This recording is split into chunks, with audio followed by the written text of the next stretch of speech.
کہ میں اپنے انتہائی واجب الاحترام خطیب آل محمد علامہ علی حسین مدنی کو ضرورت کی دعوت دوں. یہ 2-3 اللہ والے 12 ذی الحج کو مرکزی امام بارگاہ سرپاک میں ایک روزہ مجلس عزا ہوگی، جس میں علامہ سید شہنشاہ حسین نقوی کراچی، علامہ سید محمد رضا نقوی بکھر، علامہ اسحاق ترابی یہ خطاب فرمائیں گے. 14 ذی الحج کو راول زیر میں مجلس عزا ہوگی، جس میں عمران عباس قمی، علامہ اسحاق ترابی اور دیگر علماء و ذاکرین خطاب فرمائیں گے. تمام مومنین سے شرکت کی استدعا ہے. 27 سے 28 محرم کو امام بارگاہ گھر بھی جیدوار میں 2 روزہ مجلس عزا ہوگی. 27 محرم الحرام کو ماتمی جلوس ہوگا. 28 محرم کو مجلس عزا ہوگی، جس میں ذاکر حبیب رضا حیدری، ذاکر سید عامر عباس ربانی، ذاکر حسن رضا ہاشم کبیر والا، مولانا اسحاق ترابی، علامہ علی حسین مدنی، ذاکر وسیم عباس بلوچ، ذاکر زوار حاجی عالم عباس بھٹی، ذاکر منتظر مہدی لاہور، ذاکر سکلین کھلو، ذاکر عمران عباس قمی اور دیگر علماء و ذاکرین خطاب فرمائیں گے. دوران وقفہ نماز ماتمی جلوس ہوگا، جس میں علاقے کی نامور ماتمی سنگت خاتون قیامت کو فرصہ پیش کریں گی. 15 محرم الحرام کو امام بارگاہ قصر ابو طالب بھلا میں ایک روزہ مجلس عزا ہوگی، جس میں ذاکر عمران عباس قمی، ذاکر شہنشاہ عباس نقوی، ملک علی رضا کھوکر، نجم الحسن شرازی، ذاکر غلام عباس جپا، خطیب آل محمد محمد ریاض حسین رضوی لاہور، مولانا سید علی رضا رضوی انگلینڈ والے یہ خطاب فرمائیں گے. تمام مومنین سے شرکت کی استدعا ہے. عشرہ محرم الحرام کی مجالس امام بارگاہ قصر ابو طالب میں روزانہ رات 8 بجے ذاکر ملک علی رضا کھوکر خطاب فرمائیں گے. تمام مومنین سے شرکت کی استدعا ہے. عشرہ ثانی اسی امام بارگاہ 12 تا 20 محرم منعقد ہوگا، جس میں ذاکر سید اقبال حسین شاہ بجار اور ذاکر غلام عباس جپا یہ خطاب فرمائیں گے. 12 تا 20 محرم عشرہ ثانی اسی امام بارگاہ میں ہوگا. مجلس عزا روزانہ رات 8 بجے ہوگی. تمام مومنین سے شرکت کی استدعا. صلوات سارے مل کے بلند آواز میں صلوات پڑھنا عظیم عبادت ہے. مل کے بلند آواز میں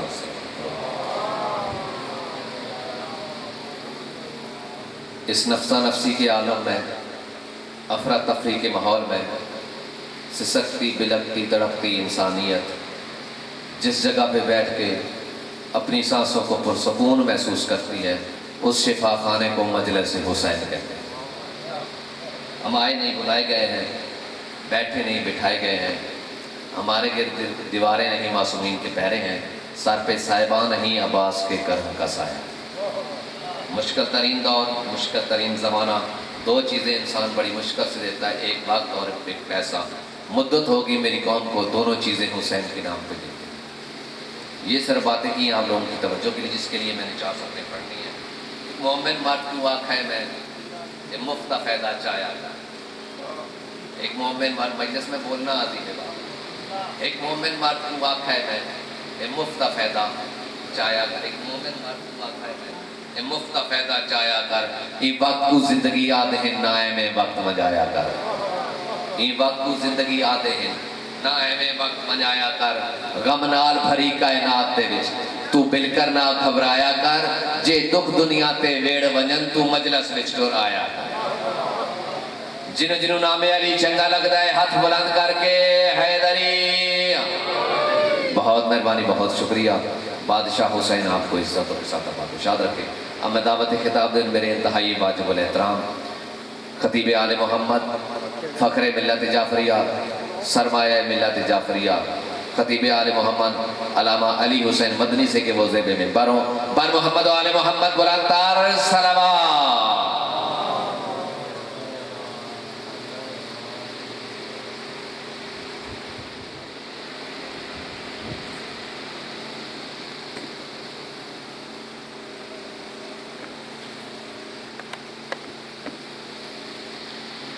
أعوذ بالله من الشيطان الرجيم. بسم الله الرحمن الرحيم. الحمد لله رب العالمين بارئ الخلائق أجمعين. الحمد لأهله والصلاة على أهله. الصلاة والسلام على سيد الأنبياء والمرسلين العبد المؤيد الرسول المسدد المصطفى الأمجد الحبيب الأحمد النبي الأمي المكي المدني السراج المنير الكوكب الدري صاحب الوقار والسكينة المدفون بأرض مدينة سيدنا ونبينا بشفيع ذنوبنا وطبيب قلوبنا وحبيب نفوسنا ومولانا أبي القاسم محمدا المصطفى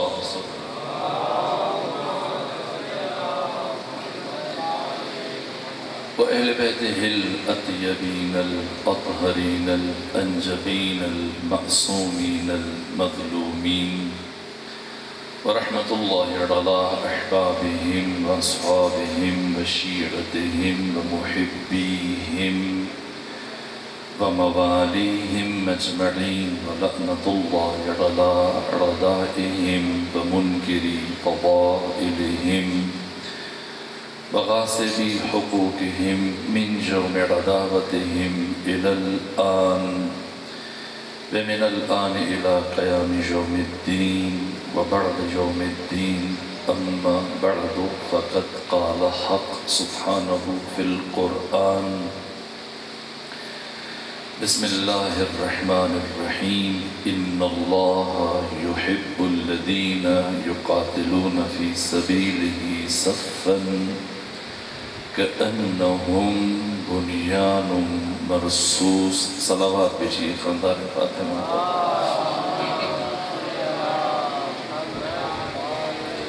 اس سے پہلے کہ اپنی مختصر گزارشات کا آغاز کروں تمام مومنین سے التماس ہے کہ جملہ مومنین مومنات شہداء اسلام ایسے افراد کی اس دنیا میں ان کے لیے کوئی فاتحہ پڑھنے والا نہیں، بالخصوص اس قریہ اور بستی کے سادات و مومنین جو رخصت ہوئے اور مرحوم مظہر شاہ صاحب، ان کی ایصال ثواب اور درجات کی بلندی کے لیے سورہ فاتحہ اور سورہ اخلاص کی تلاوت کر لیجیے۔ بسم اللہ۔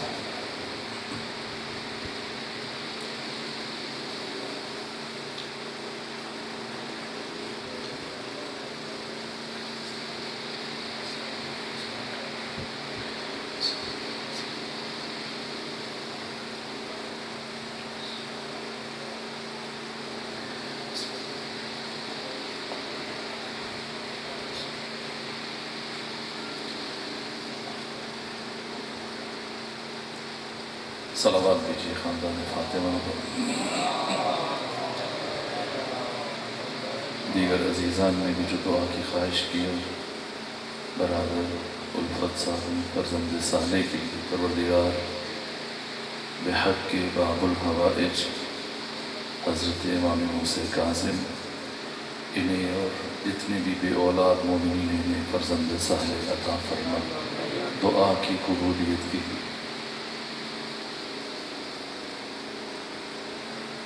ایک اور دعا کی خواہش کر رہے ہیں کہ ایک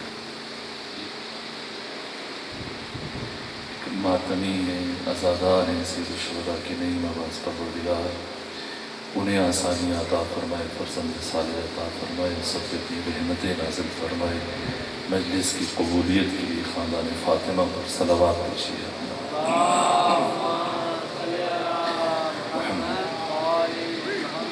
ہنگام زوال ہے اور وقت محدود ہے، خواہش ہے کہ وقفہ نماز ہو جائے گا۔ ہمارے پاس چند دقیقیں تقریباً 30-40 منٹ ہیں اور کوئی تفصیلی گفتگو آپ کی خدمت بیان کرنے کا متحمل نہیں۔ جو ناظم منبر ایک فکر اشعار کی شکل میں اور اپنی گفتگو میں اشارہ کر رہے تھے کہ انسان کے پاس قیمتی ترین چیزیں، ایک ہماری زندگی ہے، وقت ہے، دوسرا یہ وقت صرف کر کے جب انسان محنت کرتا ہے، مشقت کرتا ہے، مزدوری کرتا ہے، کاروبار کرتا ہے، سرمایہ حاصل کرتا ہے، تو یہ سرمایہ جس سے متعلق قرآن کہتے کہ لا تأکلوا مال السفہاء، اپنا مال، اپنا پیسہ، اپنی محنت کی کمائی بے وقوف اور احمق افراد کے ہاتھ میں نہ دو۔ اگر اولاد بھی ہے لیکن احمق ہے تب بھی منع کر رہا ہے قرآن کی احمقوں کو اپنا مال نہ دو، کیونکہ اس کے حصول میں انسان کی زندگی صرف ہوتی ہے، وقت صرف ہوتا ہے، حیات کے قیمتی ترین انمول ترین لمحات خرچ ہوتے ہیں۔ یہ دو چیزیں جس طرح سے آپ کے ناظم منبر بیان فرما رہے تھے، بشر کے پاس یہ دو قیمتی ترین چیزیں، انہیں نام حسین پر نثار کرتا ہے، ذات حسین پر قربان کرتا ہے، وقت بھی خرچ کرتا ہے، سرمایہ بھی خرچ کرتا ہے، صبح سے شام تک صف ازا. ایسے بزرگ جن کا زمین پر بیٹھنا مشکل ہوتا ہے، وہ بھی اپنا راحت و آرام مصروفیات چھوڑ کر آ کے خاک ازا پر بیٹھتے ہیں، جناب سیدہ کو ان کے فرزندان کی شہادت کا پرسہ پیش کرتے ہیں. آخر اس کا راز کیا ہے؟ اور دوسری بات کہ کیا یہ سب کچھ کر کے ہم حق حسین ابن علی ادا کر سکتے ہیں؟ میرے عزیزوں، میں سورہ باقر فجر کی تفصیل کے ذیل میں تفصیلاً گفتگو کر سکتا تھا، لیکن اب اشارے تو عرض کروں.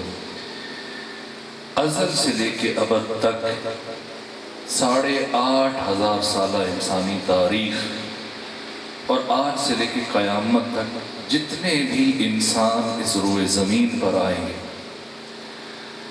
یہ تمام کے تمام ذی روح افراد مدیون اور مقروض ہیں سرور و سالار شہیدان، امام حریت، امام عزت، امام انقلاب، راکب دوش رسول، سید شباب اہل الجنہ حسین ابن علی علیہ الآلہ تحیت والثناء کی.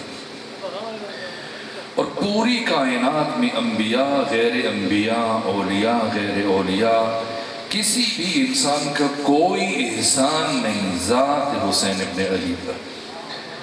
اور ہر بشر جس میں شعور ہے، جس میں حیا ہے، جس میں غیرت دینی ہے، جس میں معرفت ہے، جو ضمیر رکھتا ہے، اس کا سر قیامت تک کبھی بھی حسین کی بارگاہ میں اٹھ نہیں سکتا. ہر بشر مدیون ہے. کیوں مقروض ہے؟ جس کے پاس بنام دین، بنام حیا، بنام عفت، بنام غیرت، جتنی بھی انسانی اخلاقی قدریں ہیں بشریت کے پاس، اسلام، غیر اسلام، جو بھی انسان ہے، سب کے سب رہین منت ہیں حسین ابن علی علیہ آلہ تحیت والثناء کے. حسین صرف محسن اسلام نہیں ہے، حسین محسن بشریت ہے، حسین محسن انسانیت ہے، بنام دین. جس کے پاس جو کچھ بھی ہے حسین ابن علی علیہ آلہ تحیت والثناء کی وجہ سے. کوئی بشر قیامت تک کے لیے ذات حسین کا شکریہ ادا نہیں کر سکتا. آیت اللہ مرشی نجفی قم المقدسہ میں، ماتوم قم کے حرم میں 50 سال نماز پڑھائی انہوں نے، اور بہت جلد نماز پڑھاتے تھے. جیسے مولا متقیان نے مالک اشتر نخعی کو جب مصر کا گورنر بنایا تو ہدایت دی کہ فرادہ نماز پڑھو تو جیسے جی چاہتا ہے پڑھو، اطمینان سے. لیکن جب جماعت کے ساتھ نماز قائم کرو تو پھر جلدی پڑھو، چونکہ جماعت میں بوڑھے لوگ ہوتے ہیں، بچے ہوتے ہیں، مسافر ہوتے ہیں، مریض ہوتے ہیں، افراد جن کو کسی کی وجہ سے عذر ہوتا ہے، تو کوشش کرو کہ جلد نماز جماعت برپا کرو اور جلدی مکمل کرو. تو اس فرمائش کی بنیاد پر آیت اللہ مرشی نجفی نماز بہت جلدی پڑھتے تھے. بلکہ ان کے شاگرد استاد میر حداد عادل نے ان سے پوچھا اور کہا کہ میں نے سنا ہے کہ کاشان میں ایک عالم ہے جو آپ سے بھی زیادہ جلدی نماز پڑھتے. یہ مسکرائے کہ ایسا ممکن نہیں ہے. تو انہوں نے پوچھا کیوں ممکن نہیں ہے؟ کہ اس لیے کہ میں نماز میں صرف واجبات ادا کرتا ہوں اور مستحبات سے گریز کرتا ہوں. اب اگر کوئی مجھ سے زیادہ جلدی نماز پڑھے گا تو اس کا مطلب یہ کہ وہ مستحبات کے علاوہ کوئی واجب بھی چھوڑتا ہے. تو ایسا ممکن نہیں ہے. تو اتنا جلد نماز پڑھانے والے آیت اللہ مرشی نجفی کبھی زندگی میں انہوں نے یہ ذکر ترک نہیں کیا. اقامت کے بعد، تکبیرۃ الاحرام سے پہلے ہمیشہ یہ ذکر پڑھا کرتے تھے، السلام علی الحسین وعلی علی ابن الحسین وعلی اولاد الحسین وعلی اصحاب الحسین وعلی الارواح التي حلت بفناک. تو شاگرد نے پوچھا کہ آپ نماز اتنی جلدی پڑھاتے ہیں لیکن یہ ذکر کبھی نہیں چھوڑا، کیوں؟ کہ اس لیے کہ میں احسان فراموش نہیں، کہ نماز تو ادا کروں اور اس محسن کو فراموش کر دوں کہ جس نے یہ نماز مجھ تک بچا کے پہنچائی. ہر عبادت، نماز، انسان کی غیرت، انسان کی حمیت، انسان کی عفت، حیا، اخلاق، قدریں، سب کچھ حسین ابن علی کے رہین منت ہے. اور جو حسین بشریت کے لیے کر کے گئے، قیامت تک آنے والا کوئی بھی انسان حسین ابن علی کا شکریہ ادا نہیں کر سکتا.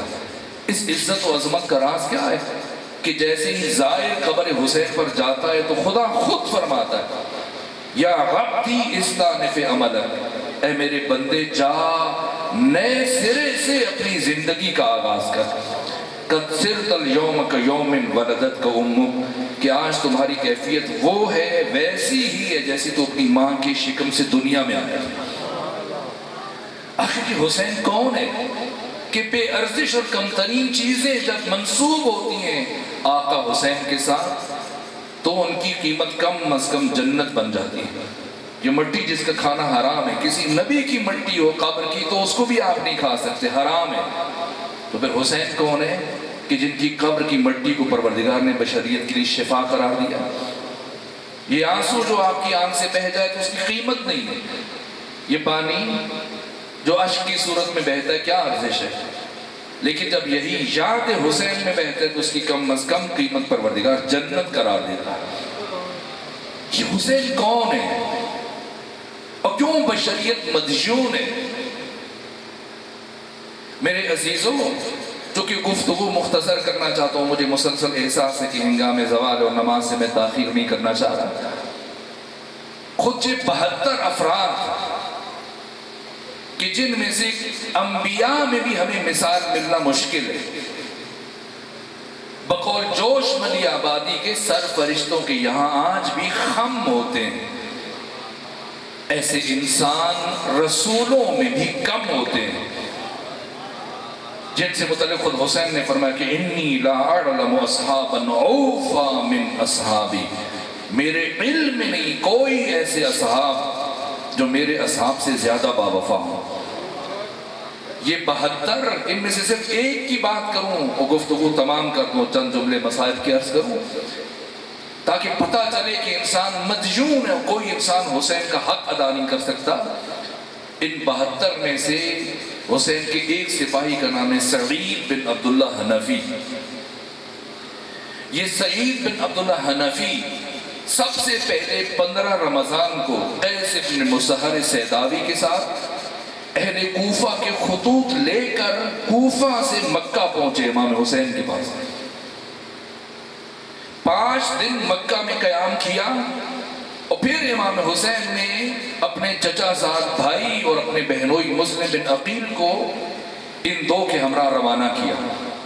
یہ فرمایا کہ مدینہ سے ہو کر کربلا جانا، کوفہ جانا ہے، تو واپسی کا فاصلہ طے کیا انہوں نے۔ کتنا ہوا؟ ایک طرف کا ہے 300 فرسخ اور واپس 300 فرسخ مزید طے کیا، 600 فرسخ۔ تیسری مرتبہ سعید بن عبداللہ حنفی مسلم بن عقیل کا خط لے کر پہنچے امام حسین کے پاس۔ کتنا فاصلہ طے کیا؟ پھر 300 فرسخ، یہ 900 فرسخ۔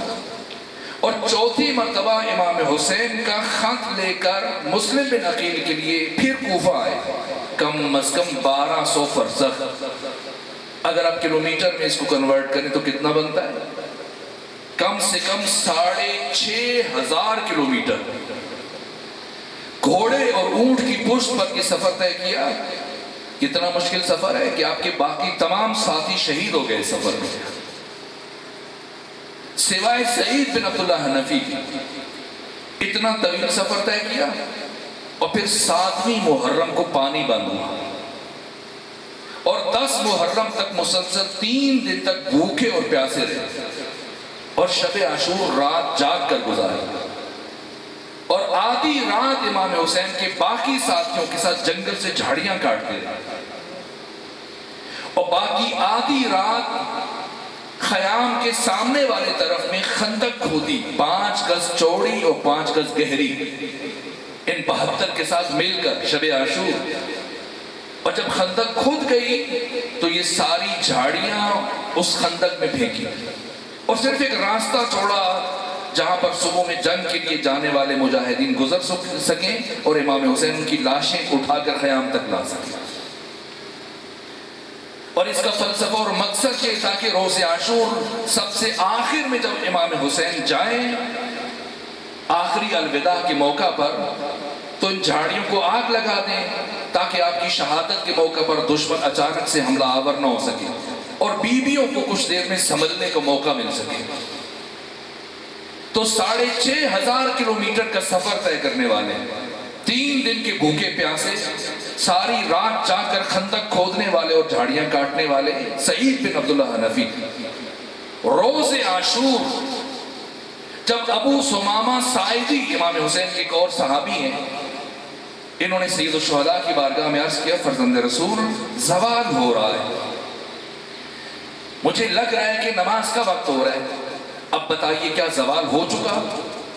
امام حسین نے اپنا چہرہ آسمان کی طرف بلند کیا اور فرمایا لا، اور فوراً کہا نعم، نہیں ہاں۔ ناظم ممبر تشریف فرما ہے، اگر چاہتے ہو مجھ سے پوچھیں کہ کیا کبھی دوبارہ بھی یہاں پر بریمال آئیں گے، میں کہوں نہیں، اور فوراً سے کہہ دوں ہاں، تو یہ کیا سمجھیں گے بھئی نہیں یا ہاں؟ امام نے نہیں کہا، فوراً ہاں کہہ دیا، تو ابو ثمامہ ساعدی نے حیرت سے پوچھا فرزند رسول میں سمجھا نہیں یا ہاں؟ کہ سنو ابو ثمامہ، جب تو نے پوچھا تھا اور میں نے چہرہ اٹھا کر آسمان کی طرف دیکھا تب وقت نہیں ہوا تھا، تو جب میں نے تمہیں بتانا چاہا اور بتایا اور کہا لا تب بھی وقت نہیں ہوا تھا، لیکن جیسے ہی میں نے لا مکمل کیا میں نے دیکھا وقت داخل ہو گیا، میں نے فوراً سے نام کہہ دیا۔ یہ حسین ہے کہ جن کا نبض کائنات پر ہاتھ ہے،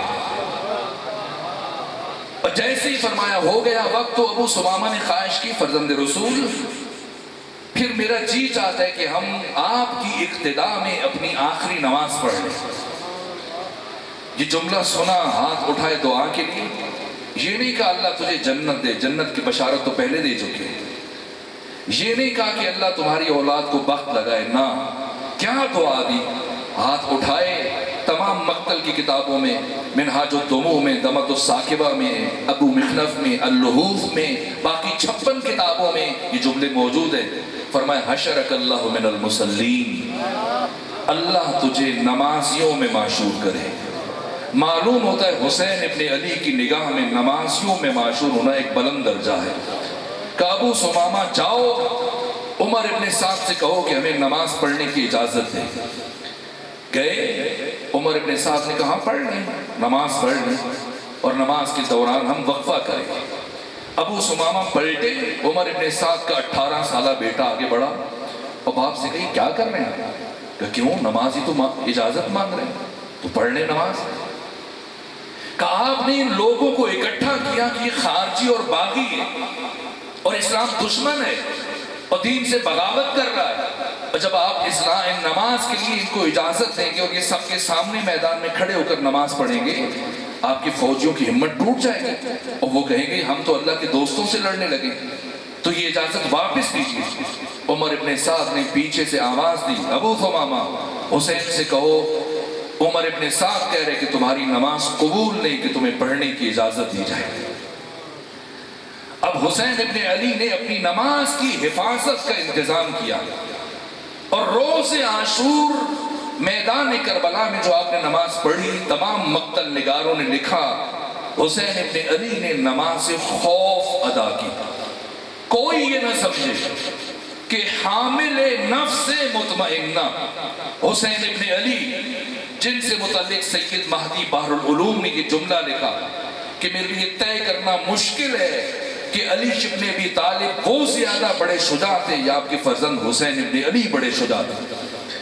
وقت آخر تنہا زخمی اور پیاس کی حالت میں جب امام حسین نے حملہ کیا 36,000 کے لشکر پر، تو انہیں ہانگتے ہوئے 12 کلومیٹر دور مقام ذوالکفل تک دھکیلتے ہوئے لے گئے اور فرما رہے تھے اب 3 دن کے پیاسے کی جنگ دیکھو، اس کی جنگ دیکھو جس کے جوان سال بیٹے کو تم نے قتل کیا، اس کی جنگ دیکھو جس کے بھائی کے شانے تم نے قطع کی۔ یہ حسین کائنات کے شجاع ترین انسان، تو ممکن نہیں کہ وہ خوفزدہ ہوں دشمن سے، بلکہ دشمن آپ کی ہیبت اور اطمینان کو دیکھ کر پریشان ہے۔ اور شہید مرتضیٰ مطہری نے لکھا کہ روز عاشور جیسے جیسے وقت گزر رہا تھا دشمن پریشان تھا کہ حسین کے چہرے پر طمانینت اور اطمینان کے آثار میں اضافہ ہو رہا تھا۔ تو پھر کیوں نماز خوف ادا کی؟ نماز خوف ایک فقہی اصطلاح ہے جس طرح سے آپ نماز قصر پڑھتے ہیں بریامال سے اگر آپ چلے جائیں راولپنڈی اسلام آباد تو 4 رکعتی نماز اب 2 رکعتی پڑھیں گے قصر.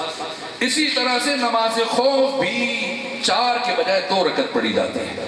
اور اس کا طریقہ یہ ہے کہ پہلے امام نماز شروع کرتا ہے, آدھے سپاہی امام کے پیچھے نماز کے لیے اقتدا کرتے ہیں اور باقی آدھے ان کی حفاظت کے لیے سامنے کھڑے ہو جاتے ہیں, اور امام 1 رکعت پڑھنے کے بعد بیٹھ جاتے ہیں, اور جو پیچھے مقتدی ہیں وہ 1 رکعت امام کے ساتھ پڑھنے کے بعد خود کھڑے ہو جاتے ہیں اور دوسری رکعت فرادہ پڑھتے ہیں اور نماز کو مکمل کرتے ہیں. جیسے ہی نماز پڑھ کر اٹھتے ہیں تو اب دوسرے سپاہی جو ان کی حفاظت کر رہے تھے وہ ان کی جگہ آ کر کھڑے ہوتے ہیں اور اب امام دوبارہ کھڑے ہو جاتے ہیں. اور جو یہ امام کی دوسری رکعت میں ہوتی ہے اور بعد میں آنے والوں کی پہلی رکعت ہوتی ہے, تو وہ 1 رکعت امام کے ساتھ پڑھتے ہیں اور دوسری پہلوں کی طرح سے فرادہ پڑھتے ہیں اور یہ نماز مکمل ہوتی ہے. اور اس نماز خوف کا محل تمام 72 فرقوں کے نزدیک کب پڑھی جا سکتی ہے؟ اگر 2 مسلمان گروہ آپس میں لڑ پڑے تو یہاں نماز خوف پڑھنا درست نہیں ہے. جنگ جمل میں, جنگ صفین میں, جنگ نہروان میں امام علی نے نماز خوف نہیں پڑھی چونکہ مسلمان گروہوں کا تصادم تھا. لیکن روز عاشور حسین ابن علی نے نماز خوف پڑھ کر اپنے دشمنوں کے کفر پر مہر تصدیق ثبت کر دی, اس لیے کہ نماز خوف ہمیشہ کافروں کے مقابلے میں جنگ ہو تب پڑھی جا سکتی ہے. اور حسین ابن علی نے نماز خوف پڑھ کر تاریخ لکھتی کہ خبردار اب حسین کے مقابلے میں آنے والے کسی فرد کو کبھی مسلمان نہ کہنا.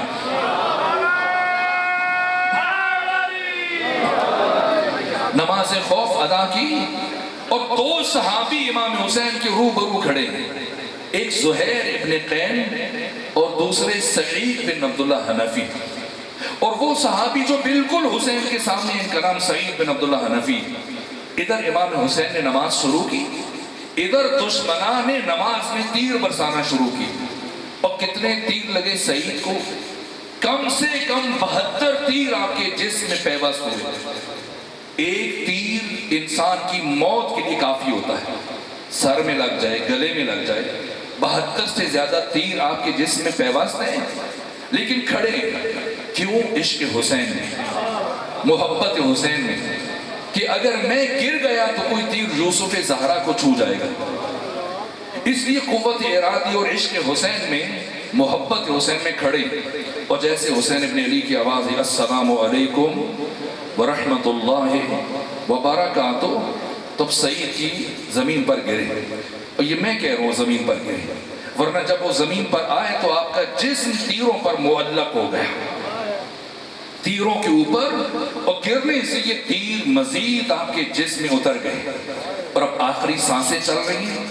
سنیں گے سعید نے کیا جملہ کہا آقا کی بارگاہ میں, کہ اوفیت یا ابا عبداللہ, اوفیت یا ابا عبداللہ, اے حسین ابن علی کیا میں نے آپ کے ساتھ وفا کی؟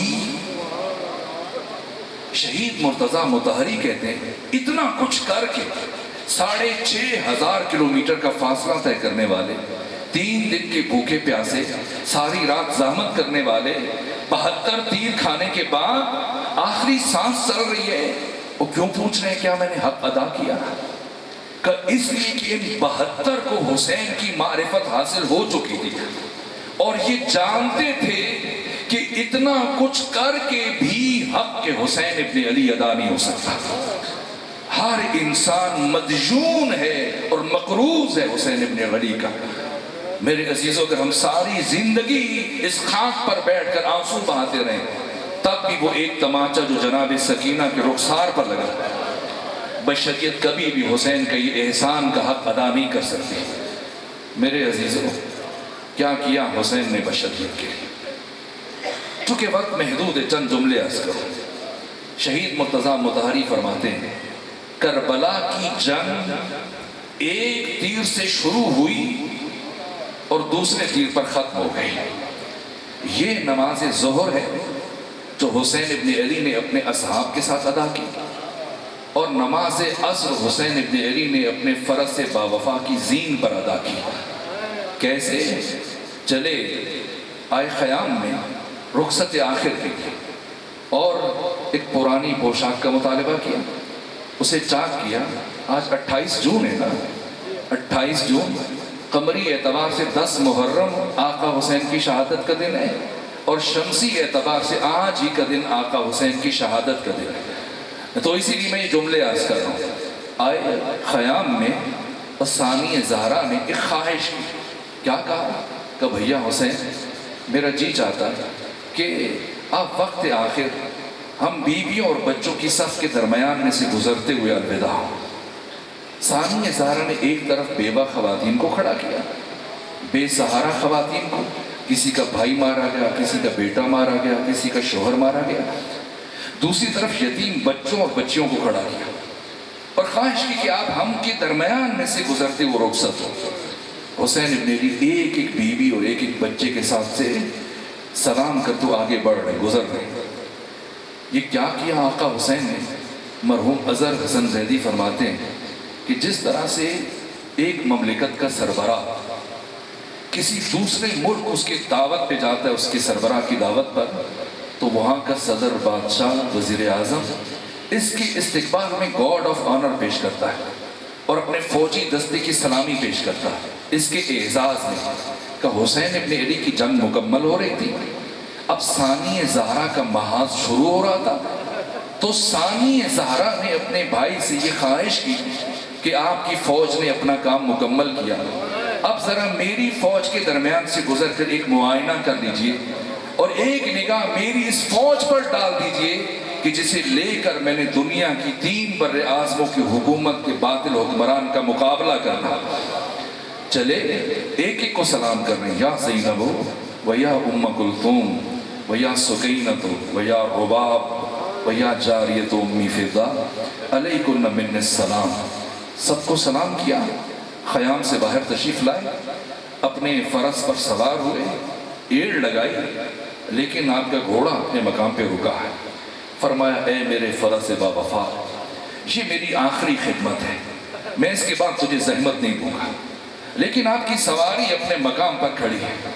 یہاں تک فرمایا اے میرے فرس با وفا، جب سب نے وقت آخر میرا ساتھ چھوڑ دیا تو کیا تو بھی میرا ساتھ چھوڑ دے گا؟ اب گھوڑے نے اپنی آواز میں ہنہنانا شروع کیا اور اپنا چہرہ پچھلی ٹانگوں کی طرف موڑ دیا۔ حسین نے مڑ کر دیکھا، عجیب قیامت کا منظر تھا۔ ایک 4 برس کی بچی سکینہ بنت حسین اس گھوڑے کے سموں سے لپٹی ہوئی کھڑی ہے۔ حسین جلدی سے زمین پر تشریف لائے اور آ کر اپنی بیٹی کو اٹھایا اور زمین پر بیٹھ گئے، گود میں لیا اور باتیں کرنا شروع کی۔ اب پیار کر رہے ہیں، کبھی سینے سے لگاتے ہیں، کبھی آنکھوں کا بوسہ لیتے ہیں، کبھی کانوں کا بوسہ لیتے ہیں، کبھی اس بچے کے سر کا بوسہ لیتے ہیں، اور کافی وقت گزرنے کے بعد فرمایا بیٹی سکینہ اب مجھے میدان جنگ کی طرف جانے کی اجازت دیجیے، اس لیے کہ دشمن انتظار کر رہا ہے، اور اگر میں نے تاخیر کی تو وہ کہے گا حسین بہانہ جوئی سے کام لے رہے ہیں، تو مجھے اجازت دیجیے۔ کہ نہیں بابا، میں آپ کو نہیں جانے دوں گی۔ کہ بیٹی جانے دوں، شاید میں آپ کے لیے پانی لانے میں کامیاب ہو جاؤں۔ کہا بابا چچا عباس بھی یہی کہہ کے گئے تھے، اب مجھے پانی نہیں چاہیے، اس لیے کہ صبح سے جو بھی گیا واپس نہیں آیا۔ بابا میں آپ کو نہیں جانے دوں گی۔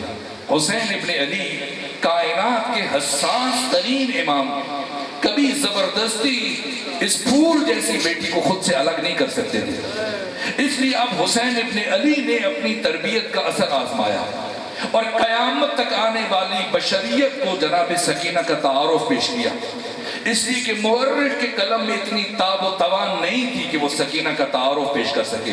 حسین جانتے کہ سکینہ کون ہے۔ آپ کے تعارف میں کیا فرمایا کہ سکینہ کیا آپ کو پتا ہے کہ آپ کی ولادت کیوں ہوئی تھی؟ کہ نہیں بابا مجھے نہیں معلوم، آپ بتائیے۔ کہ سنو سکینہ، میں نے اپنی نماز شب کی دعاؤں میں، اپنی تہجد کی دعاؤں میں اپنے اللہ سے آپ کو رو رو کر اس لیے مانگا تھا کہ پروردگار تو مجھے ایک ایسی بیٹی عطا فرما جسے میں چاہوں، جسے میں پیار کروں، جس کے بغیر یہ گھر مجھے اچھا نہ لگے، جو میرے دل کا سکون ہو، لیکن اے پروردگار اگر کبھی تیرے دین پر مشکل وقت آ جائے وہ میری جدائی برداشت کرے، تازیانے لگیں صبر کریں، تماچے لگیں صبر کریں، دامن کو آگ لگے صبر کریں، کانوں سے بندے نوچے جائیں صبر کریں۔ ابھی حسین کی گفتگو کر رہے تھے اور جناب سکینہ بنت الحسین آپ کی گود سے اتر کے کھڑی ہو گئی۔ بابا چاہیے، اور اب جو حسین پہنچے میدان کربلا میں، میرے عزیزوں ابھی تو جناب سکینہ نے اپنے بابا کو رخصت کر دیا۔ بس اب سمیٹوں گفتگو کو اور 2 جملے عرض کروں۔ اور کچھ دیر کے بعد وہ لمحہ آیا جب حسین ابن علی حملہ آخر کے بعد، میں نے کہا کربلا کی جنگ، یہ شہید مطہری کا جملہ ہے، ایک تیر سے شروع ہوئی دوسرے تیر پر ختم ہو گئی۔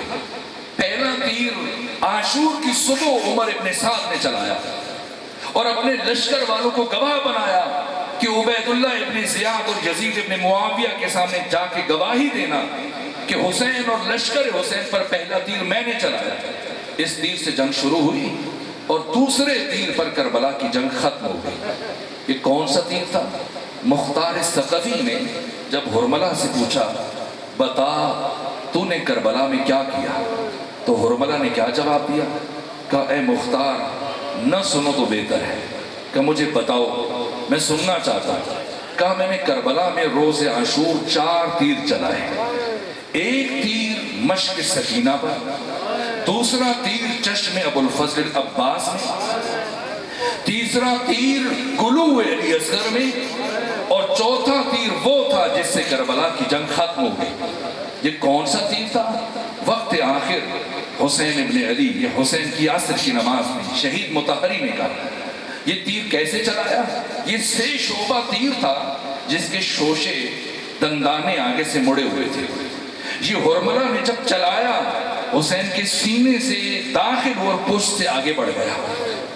اگر حسین اس تیر کو سامنے سے کھینچے تو کلیجہ بھی ساتھ آتا ہے، حسین کا جگر بھی ساتھ آتا ہے۔ سید ابن طاؤس فرماتے کہ اس تیر کو نکالنے کے لیے حسین جھکے تاکہ پشت کے بل اس تیر کو نکالے، اور جب پشت کے بل اس تیر کو نکالنے کی کوشش کی اور جھکے تو ایک شقی نے آپ کے سر اقدس پر ضرب ماری، ایسا گورز مارا کہ حسین ابن علی خود کو زین فرس پر سنبھال نہ سکے، اور اب راکب دوش رسول زین فرس پر ڈگمگا رہا ہے، اور کوئی نہیں جو حسین کو گھوڑے کی بلندی سے زمین پر لے آئے۔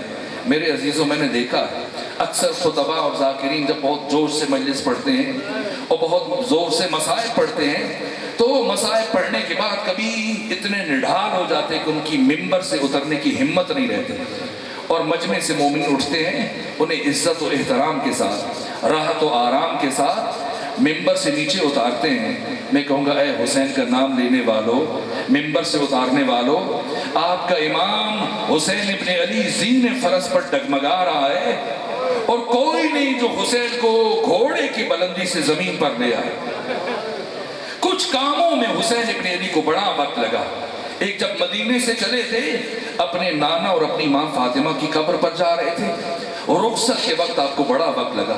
دوسرے علی اکبر کی لاش اٹھانے کے لیے جب علی اکبر نے آواز دی تھی تو حسین کبھی دائیں گرتے تھے اور کبھی بائیں گرتے تھے اور فرماتے تھے بیٹا علی اکبر مجھے آواز دو کہ میں تمہاری آواز کے سہارے تمہاری لاش تک پہنچ سکوں۔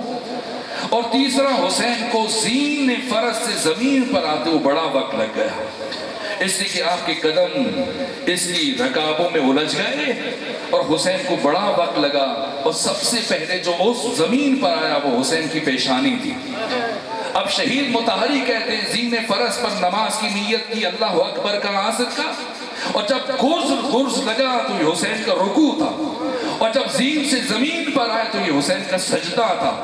اب اس فراز کے مقام پر جب حسین فرش کربلا پر آئے ایک مرتبہ آپ کا گھوڑا آگے بڑھا اور احساس نہیں ہوا کہ حسین اتر چکے ہیں، لیکن چند قدم طے کرنے کے بعد اسے یہ احساس ہوا کہ میرا راکب میری پشت پر موجود نہیں ہے۔ پلٹا، واپس آیا اور آنے کے بعد اس نے آقا حسین کے قریب خود کو گرا دیا، کوشش کر رہا تھا کہ کسی طرح سے اپنے آقا کو دوبارہ سوار کرنے میں کامیاب ہو جائے۔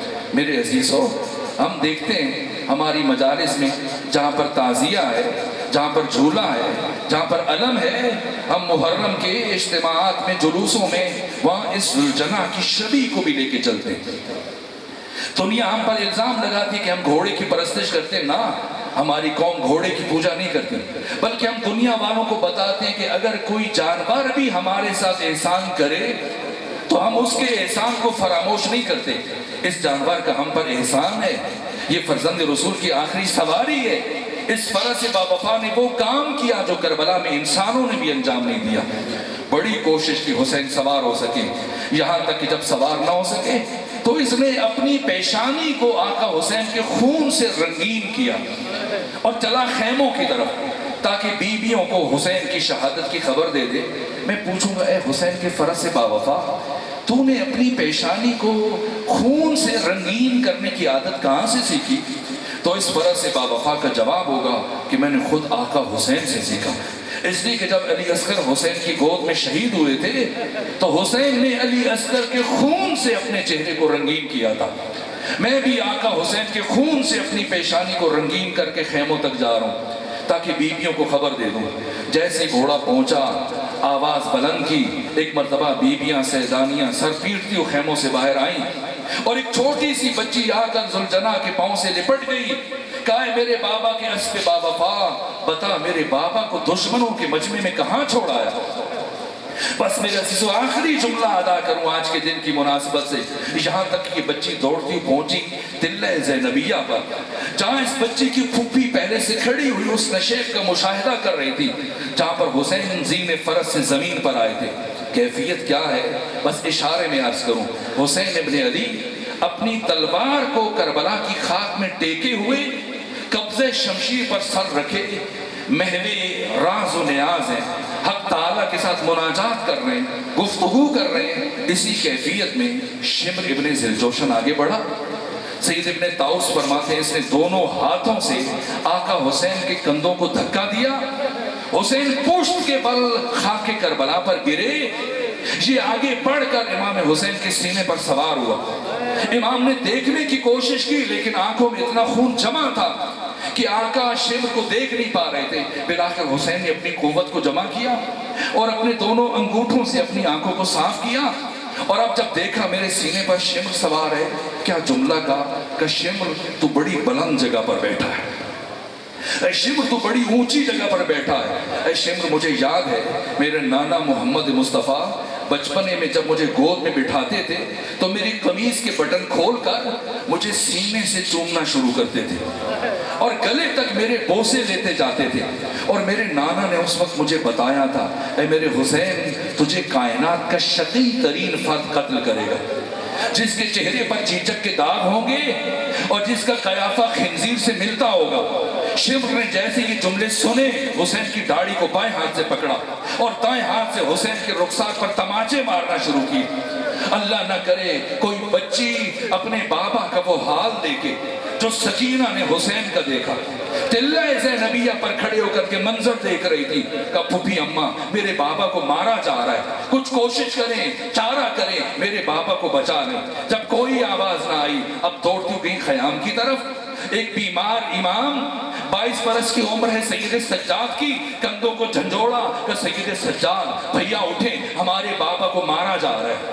جب کوئی جواب نہ آیا اب اس بچی نے مقتل کی طرف دوڑنا شروع کیا۔ سید ابن طاؤس فرماتے ہیں چوتھی زد چل چکی تھی جب یہ بچی پہنچی، اور پہنچتی کیا کام کیا، اپنی گردن کو اپنے بابا کے گلوئے ادھر پر رکھ دیا۔ شمر نے خنجر ایک سمت رکھا، آگے بڑھ کر اس بچی کے بالوں میں ہاتھ ڈالا اور بلند کیا، یہاں تک اس بچی کے قدم زمین سے اکھڑ گئے، اور بلند کرنے کے بعد دائیں ہاتھ کا ایک ایسا تماچا مارا کہ یہ بچی دور جا کے گری۔ لیکن کیا کہا اس بچی نے، اٹھی، آگے بڑھی، اپنے ننھے ہاتھ شمر کے سامنے جوڑے کہ جتنا مارنا چاہتا ہے مجھے مار لے لیکن میرے بابا کو قتل نہ کرو۔ الا لعنت اللہ علی القوم الظالمین وسيعلم الذين ظلموا أي منقلب ينقلبون۔